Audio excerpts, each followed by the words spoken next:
Ladies and gentlemen, I'm only going to talk to you for just a minute or so this evening because I have some very sad news for all of you. And I think some sad news for all of our fellow citizens and people who love peace all over the world.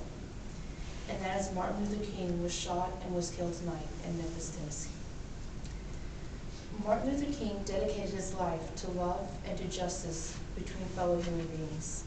He died in the cause of that effort. In this difficult day, in this difficult time for the United States, it is perhaps well to ask what kind of a nation we are and what direction we want to move in. For those of you who are black, considering the evidence evidently is that there were white people who were responsible, you can be filled with bitterness and hatred with a desire for revenge. We can move in that direction as a country in greater polarization, black people amongst blacks and white amongst whites, filled with hatred toward one another.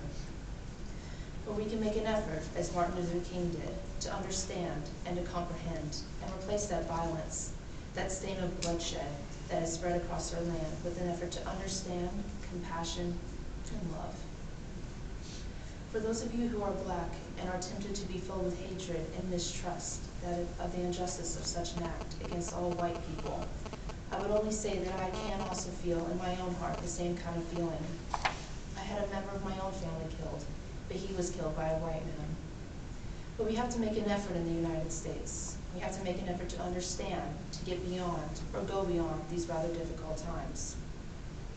My favorite poet was Aeschylus, and he once wrote, "Even in our sleep, pain which cannot forget, falls drop by drop upon the heart, until, in our own despair, against our will comes wisdom through the awful grace of God."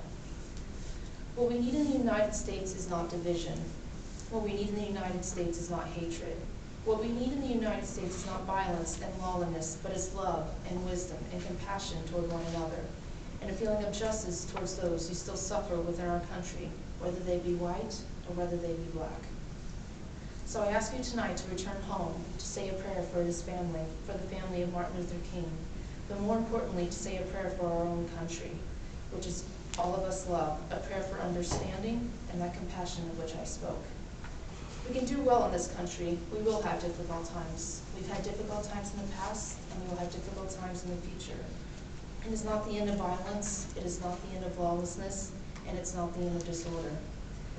But the vast majority of white people and the vast majority of black people in this country want to live together, want to improve the quality of our life, and want justice for all human beings that abide in our land.